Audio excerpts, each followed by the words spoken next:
Praise the lord, God's morning again. एक और सुबह आइए मिलकर शुरुआत करते हैं। आज है लय व्यवस्था। जी हाँ, एक और पुस्तक। इसका इंट्रो देखेंगे हम। इंट्रो में हम बात करते हैं यहाँ पर भूमिका की, इस पुस्तक की भूमिका। इस पुस्तक में 27 अध्याय हैं। 27 अध्याय के साथ साथ 27 अध्याय में किन किन बातों पर चर्चा की गई है उसके बारे में चर्चा करेंगे। लेकिन साथ ही साथ इस पुस्तक का सारांश क्या है, किस विषय पर बात की गई है। आपने बहुत कम संदेश लय व्यवस्था से सुने होंगे और शायद ही संदेश सुने हों। लय व्यवस्था में ज़्यादातर व्यवस्था के बारे में बात की गई है।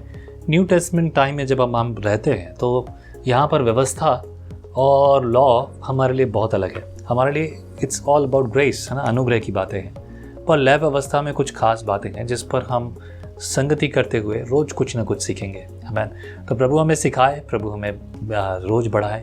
शुरुआत करते हैं भूमिका से। पेज नंबर है ये BSI बाइबल मेरे पास है, बाइबल सोसाइटी ऑफ इंडिया की। 122 नंबर पेज है पुराने नियम में, और ये तीसरी पुस्तक है पुराने नियम की।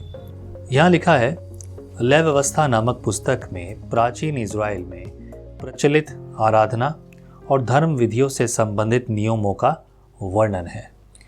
जो भी व्यवस्था नियम परमेश्वर ने दिए थे उनका वर्णन इस पुस्तक में है। क्या क्या है, थोड़ा गौर करते हैं। इसके साथ ही हमें इसमें याजकों से संबंधित नियमों का वर्णन भी मिलता है। यानी कि जो सेवक हैं, याजक है, और याजक, लेवी और इन सब की जो व्यवस्थाएं हैं, उनके काम क्या होंगे, कैसे वो काम करेंगे, ये समझ लीजिए। यहूदियों की जो व्यवस्था उनको भी समझ लीजिए कि यहूदियों में भी यही नियम है, क्योंकि ये शुरू में यहूदियों के लिए दिया गया था। यहूदी आज भी इसको मानते हैं, पर यहूदियों के पास एक अपना एक और नियम भी है जो उन्होंने बाद में बनाया, जो आउट ऑफ द बाइबल है। कहा जाता है कि वो परमेश्वर की ओर से है, लेकिन हम उस पर विश्वास नहीं करते। लेकिन उस व्यवस्था के अनुसार भी वो अपने नियम कायदे कानून को चलाते हैं। अगर आपने ध्यान से देखा हो तो आज के यहूदी लोग जो हैं काली लंबी टोपी पहनते हैं, और साथ ही साथ जो है घुंघराली एक लट सी होती है। अलग अलग व्यवस्थाएं, कुछ यहूदी गोल टोपी सर पर रखते हैं। ऐसी व्यवस्थाओं को भी, बहुत सी बातों को हम देखेंगे, परंतु वो आज क्या हैं, किस तरह की हैं। बहुत सी बातें बहुत मज़ेदार हैं, लेकिन कुछ बातें वाकई में थोड़ा अजीब है। पर परमेश्वर ने क्या दिया था उस पर हम चर्चा करेंगे। इसमें आगे लिखा है, जिन पर इन निर्देशों का पालन करने का उत्तरदायित्व था, उन्हीं के बारे में ये लिखा गया है। उनके लिए, मतलब ये था याजकों और लेवियों के लिए संबंध में। इस पुस्तक का मुख्य विषय है परमेश्वर की पवित्रता और उसके लोगों द्वारा आराधना करने और जीवन जीने के तरीके, ताकि उनका संबंध इज़राइल के पवित्र परमेश्वर से बना रहे। आमीन। Purpose is very clear. ये इसलिए था ताकि परमेश्वर से उनके रिश्ते टूट ना जाएं। लेकिन नियम कायदे कानून हमें व्यवस्थित बनाते।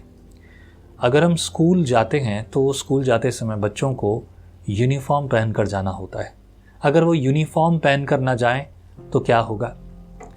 मैं ऑफिस आ रहा था एक दिन और किसी ने मुझसे पूछा, क्या आप रोज़ ऑफिस नहीं जाते क्या? मैंने बोला, आपने मुझसे ऐसा क्यों पूछा? बोले, आज आपने शॉर्ट पहना है, एक हाफ पैंट पहनी है, टी शर्ट पहनी है, आज ऑफिस नहीं जा रहे हैं क्या आप? मैंने कहा, मैं ऑफिस ही जा रहा हूँ। तो बोले, ऐसे कपड़े पहन के? तब फिर मैंने उन्हें कहा कि मेरे ऑफिस में, मेरे घर से ज़्यादा कपड़े मेरे ऑफिस में हैं।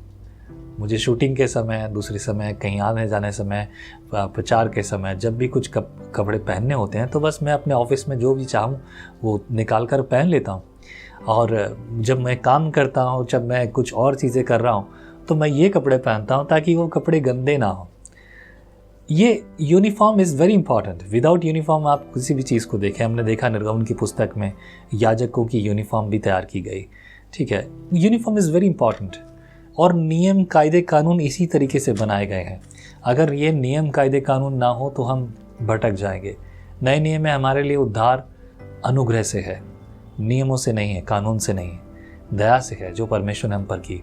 स्टिल, लेकिन फिर भी ऐसी बहुत सी बातें हम पर लागू होती हैं जिन बातों को हम नियम के रूप में देखते हैं। उदाहरण के तौर पर जैसे कि रोज़ और नित्य प्रार्थना करना, लगातार चर्च में आना, है ना, प्रभु भोज में सहभागी होना, दान दशमांश दिया करना, ऐसे बहुत सारे काम, ये हमारे रोज़ के जीवन का भाग है। अब ये नियम नहीं है हमारे लिए, लेकिन भाग है।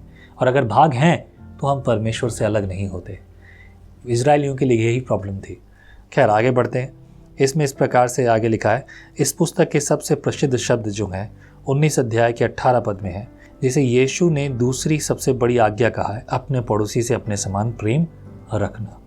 राइट, ये आज्ञा यहोवा परमेश्वर ने जो है लेव व्यवस्था की पुस्तक में इजरायलियों को दी, और नए नियम में यीशु ने वही आज्ञा दोहराई भी है। इसमें अगर हम देखें पहले अध्याय से लेकर 7वें अध्याय तक चढ़ावा और बलिदान से संबंधित नियम है कि किस प्रकार के चढ़ावे चढ़ाए जाएं, किस तरह से बलिदान किए जाएं। आज हम ये नहीं करते। इसके बाद 8 अध्याय से लेकर 10 अध्याय में हारून और उसके पुत्रों का याजकीय अभिषेक, कि हारून और उसके पुत्र किस प्रकार से याजक का काम होगा, उनका अभिषेक हुआ।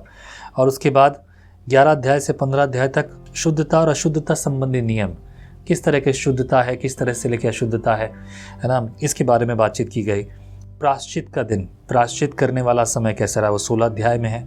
जीवन और आराधना में पवित्र संबंधी नियम के बारे में बात हो रही है।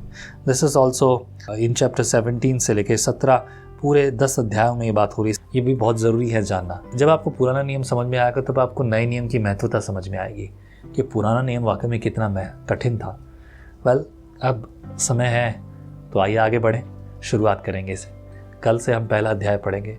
प्रार्थना करते, प्रभु परमेश्वर बुद्धि दे, ज्ञान दे, बल दे। तेरे अनुग्रह से प्रभु हम ऐसा बल पाएं प्रभु, ताकि हम इन बातों को भली रीति से समझ पाएं, ताकि हम आत्मिक उन्नति करें, वो करें परमेश्वर जो तुझे भला लगता है। तेरे अनुग्रह, तेरी दया में इनके जीवन में, इनके परिवार में एक एक व्यक्ति को, छोटे से लेकर बड़े तक को, सभी को तू आशीषित कर। आगे बढ़ा। आज का दिन नए उत्साह के साथ हो, नए आनंद के साथ हो, तेरी भलाई, तेरी कृपा, पवित्र आत्मा की अगुवाई के साथ हो, ताकि जब ये चलें तो प्रभु तेरी महिमा में चलें। प्रभु धन्यवाद हमारी प्रार्थना सुनने के लिए, अनुग्रह देने के लिए। प्रार्थना में प्रभु यीशु मसीह के नाम मांगते हैं, आमीन। प्रभु आप सबके साथ हो, आप पर और आपके परिवार पर प्रभु की भलाई बहुत आज से होती रहे। आमीन। जय मसीह की।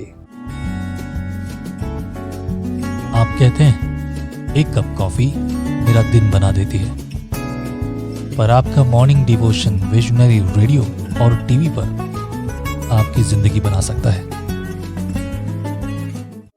हम हमेशा सोचते हैं कि शायद मैं भी बाइबल कॉलेज जाकर बाइबल को अच्छे से सीखता, पर अब आपके लिए है visionary TV, deep Hindi Bible study के लिए।